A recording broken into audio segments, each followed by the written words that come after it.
रही है, रो रही है। कोई दो वृद्ध पुरुष उसके सामने लेटे हुए हैं, उनको होश नहीं है महाराज।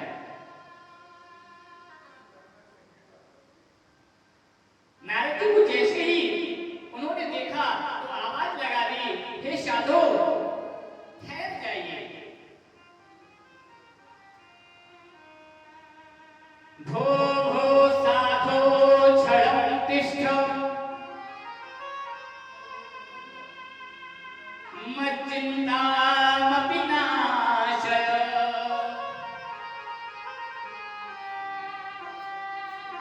दर्शनं तव लोकस्य सर्वथा गहनं परम्।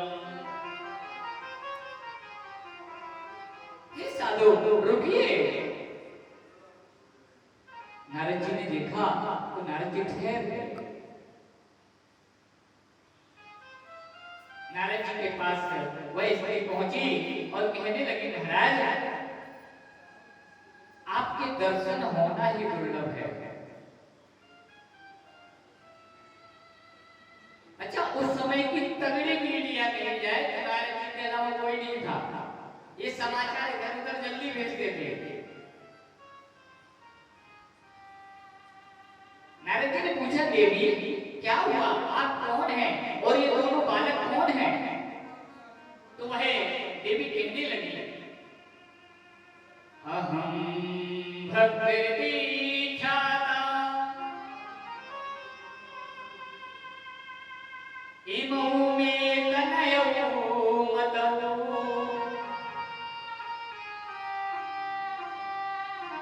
ज्ञान वैराग्यना मानवो काले योगे जर्जरो। महाराज मैं भक्ति हूँ और ये जो दो पुरुष आप देख रहे हो ना, ये ज्ञान और वैराग्य है। तो नारद जी ने पूछ दिया, देवी आप तो ठीक ठाक दिखाई देती हैं और आप कह रही हैं ज्ञान वैराग्य आपके पुत्र हैं, लेकिन ये तो वृद्ध हैं। तो भक्ति महारानी कहने लगी, क्या करें महाराज, मेरा जन्म द्रविड़ देश में हुआ। उत्पन्ना द्रविड़ेशा वृद्धिं कर्णाटके गतः क्वचित् क्वचित् महाराष्ट्रे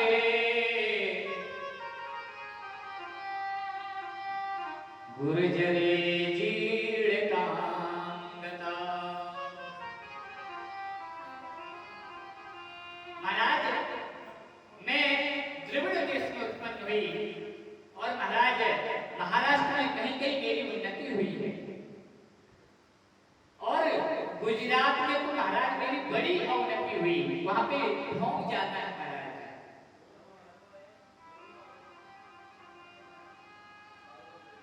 लेकिन महाराज जैसे ही मैं वृंदावन में आई हूँ तो यहाँ पे हम फिर जैसे की तैसी हो गई, किंतु यहाँ पे ज्ञान वैराग्य का कोई काम नहीं दिखता महाराज।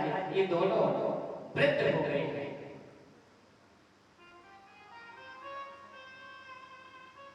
जैसे ही भक्ति महारानी की बात सुनी तो आज नारद जी कहते हैं, देवी हम कोई उपाय करते हैं जिससे आपके दोनों पुत्र पुनः जैसे के तैसे हो जाएंगे, युवा हो जाएंगे।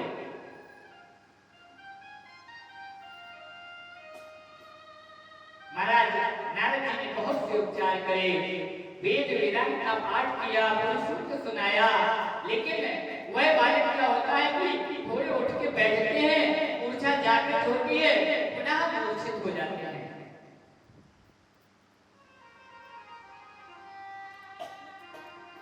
आज महाराज नारद जी बार-बार उपचार कर रहे थे किंतु कुछ समझ नहीं आया, तो उत्तराखंड हिमालय की ओर निकल पड़े।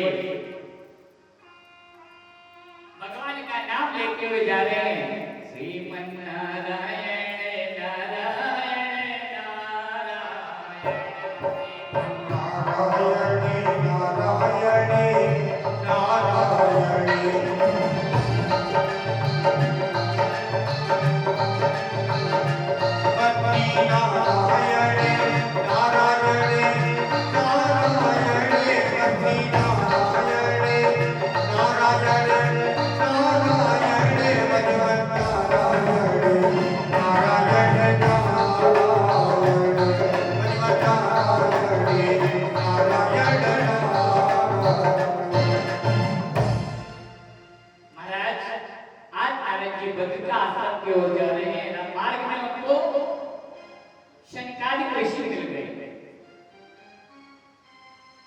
शनकादिकों ने कहा नारद जी बड़ी जल्दी में जा रहे हैं, कहाँ ठहरिए।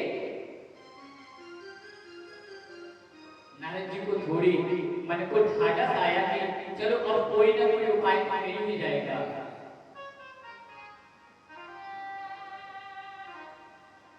नारद जी से शनकादिकों ने कारण पूछा, क्या कारण है महाराज, आप दुखी हैं? नारद जी कहते हैं महाराज कारण तो कोई विशेष नहीं है किंतु बहुत विशेष है। बोले क्या?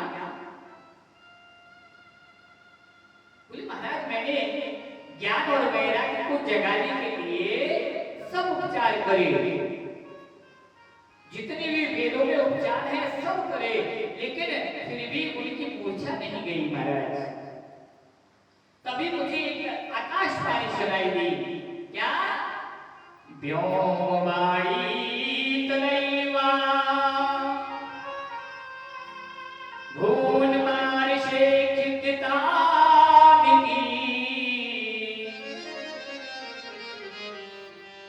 उद्यमा सफलस्तेयम्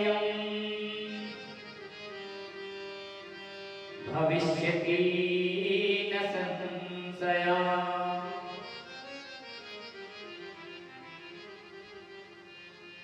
आकाशवाणी हुई महाराज कि नारद तुम खेद मत करो, आपका कार्य सफल होगा।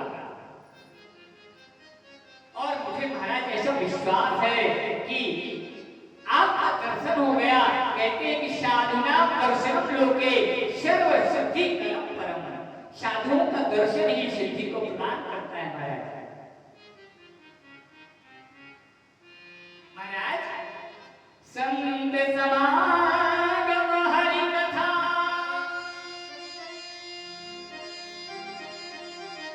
तुलसी दुर्लभ दोय सुतदारा और लक्ष्मी पापियों के घर होए। महाराज मुझे ऐसा प्रतीत होता है कि आपके दर्शन हो गए, अब तो मेरा कार्य बन ही जाएगा। क्योंकि महाराज मैंने सुना है कि संत सहे दुख परिहित लागी। महाराज संत तो दूसरों के दुख से दुखी हो जाते हैं, वही संत है। इसलिए किसी ने बड़ा सुंदर भाव दिया, संतन के संग संग लाग रे तेरी बिगड़ी बनेगी। संतन के संग लाग रे तेरी बिगड़ी बनेगी।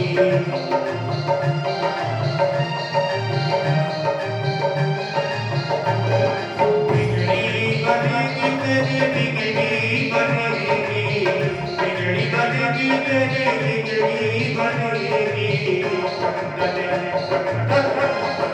के संग लाग रे तेरी बिगड़ी बनेगी। संतन के संग लाग रे तेरी बिगड़ी बनेगी। जय हो तालियों की सेवा करते हुए।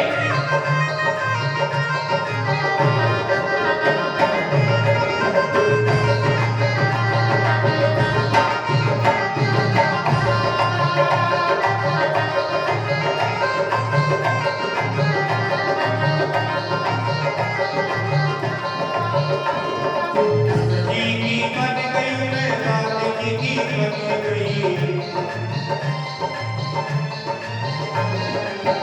जी की बन गई रात की बन गई। रात की बन गई, रात की बन गई। जी की बन गई रात की बन गई।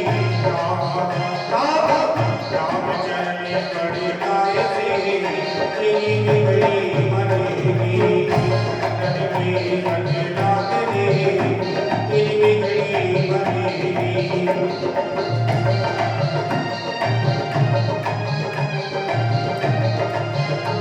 संतन के संग लाग रे तेरी बिगड़ी बनेगी।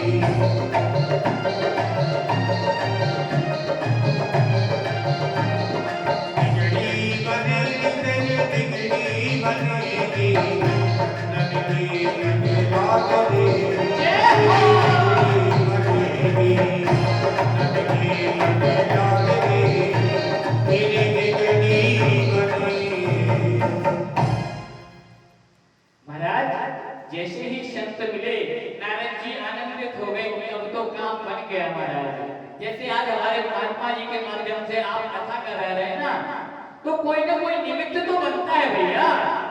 बिना निमित्त के संसार में कुछ होता ही नहीं। अगर होता है तो केवल एक ही काम होता है, हेतु रहित जग जुग उपकारी, तुम तुम्हारे सेवक असुरारी। महाराज केवल आप ही व्यवस्था करते हो उसकी, और इसके अलावा कुछ नहीं होता। आज महाराज शनकादिकों ने कहा कि नारद जी आप बेहद क्यों परेशान हो रहे हो। नारद जी बोले क्या करें महाराज, बोले करना क्या है महाराज, आप भूल गए हो। आपको ब्रह्मा जी ने पहले आपको श्रीमद् भागवत को सुनाया है। बोले अच्छा। जैसे ही कहा नारद जी से कि सदा सेव्या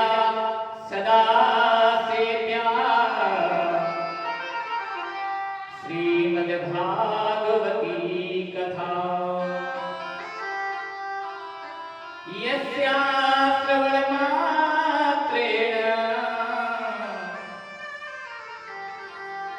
हरिश्चित्तं समाश्रयेत्।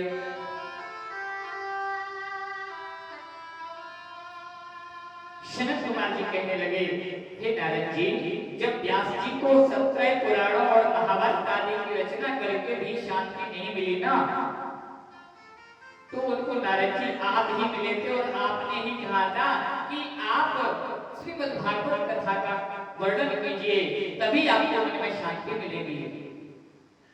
और आपने उनको महाराज चतुर श्लोक की भागवत सुनाई थी, 4 श्लोक की।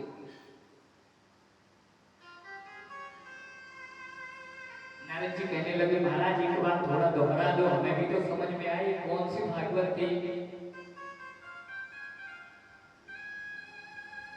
शनक कुमार जी कहते हैं, आदौ देवकी देवगर्भा जननं गोपीगृहे वर्धनम् मायापूतं जीवितापहननम्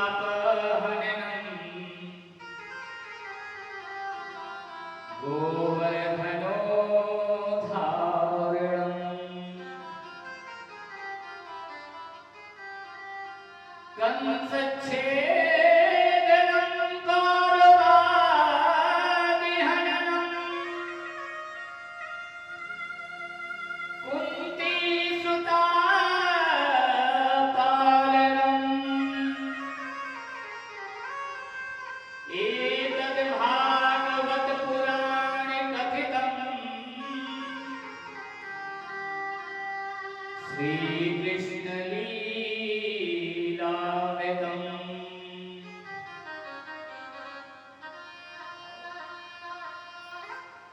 कहते हैं, हे मुनि श्रेष्ठो, आपका दर्शन अनेक कष्टों का नाश करेगा, मद मोह को दूर करने वाला है महाराज। बिन सत्संग हरि कथा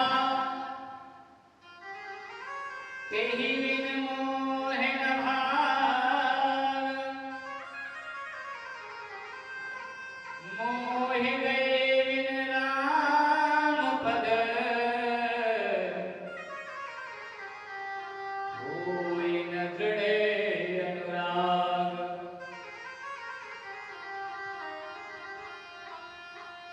महाराज आप तो एक काम करो, हरिद्वार चलते हैं, वहीं पर भक्ति महारानी को बुलाते हैं, ज्ञान वैराग्य को सबको इकट्ठा करते हैं, सभी संत समागम होगा और कथा भी होगी महाराज। नारद जी बोले, हरिद्वार में कहाँ चलना है महाराज, कौन से स्थान पे जाना है? तो कहने लगे कि आनंद नाम के वन में चले महाराज। सभी संत ऋषि मुनि वो आनंद वन में पहुंचे और कथा प्रारंभ हो गई। महाराज वेद 6 शास्त्र, महाराज 4 वेद 6 शास्त्र मूर्त रूप होकर आ गए और सारी नदियां पुष्कर आदि तीर्थ भी वहां उपस्थित हो गए। तब नारद जी ने उन्हें श्रेयो के आसन पर बिठाकर शनकादि मुनियों का स्वागत किया और शनकादिकों ने महाराज कथा श्रवण कराई। अंत में जब यज्ञ संपन्न हो गया तो कहते हैं कि यज्ञार्गर्यति सप्ताह सप्ताहो गर्जति प्रताप तपसो गर्जति प्रोचेन तीर्था नित्यं हि गर्जति। महाराज यज्ञ जब संपन्न होता है ना तो गर्जना करता है कि महाराज मैं संपन्न हो गया, लोगों के कार्य बन जाते हैं। यज्ञ का एक प्रभाव है। भगवान भी कहते हैं कि जो मेरी शरण में आ जाता है ना महाराज, उसका कल्याण करना मेरा कर्तव्य है। विहाय मामानया सर्वान् पुमाश्चरति निष्क्रियः निर्ममो निरहंकारः सा शान्तिमती गच्छति। जो सारी कामनाओं का त्याग करके ममता रहित होकर, अहंकार रहित होकर विचरण करता है, उसे ही शांति प्राप्त होती है। लेकिन भैया सबसे बड़ी बात तो यही है, ममता रहित होना। घर में, मकान में, दुकान में, सब में ममता लगी है, लेकिन जामे लगाने वाले काऊ की न लगी है? सबकी ममता ताग बटोरी, सबकी ममता ताग बटोरी, सबकी ममता ताग बटोरी। मम पद विनय बाध बद डोरी,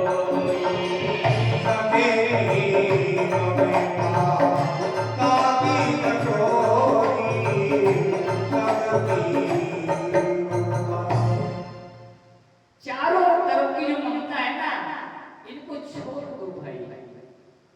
अच्छा छोड़ना कैसे है? त्याग नाम प्राप्ति का है। दोनों हाथ में लड्डू ले लो या दोनों हाथ में पुष्प ले लो, अगर तीसरा पदार्थ कुछ लेना है तो पहले उसको रखना पड़ेगा। ये नियम है। आप चाहो कि दोनों हाथ भरे हुए हो और दूसरा कोई पदार्थ लो, तो ऐसा संभव है नहीं ना।